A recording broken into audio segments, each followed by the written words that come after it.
Hello friends, welcome back to the new video. If you are the new viewer on my channel, so don't forget to subscribe my channel and like the video.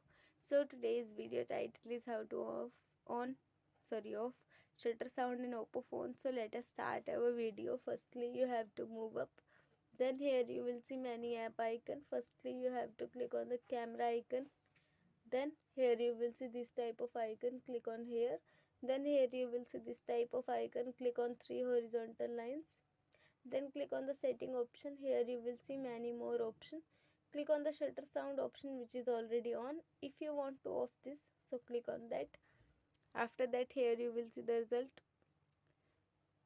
When you click photo, it doesn't produce sound. So in this way shutter sound is off in your mobile phone. So I hope this video helped you. So please subscribe my channel and like the video. Thank you so much for watching our video. And if you have any query regarding any function of mobile phone or PC, so please comment us.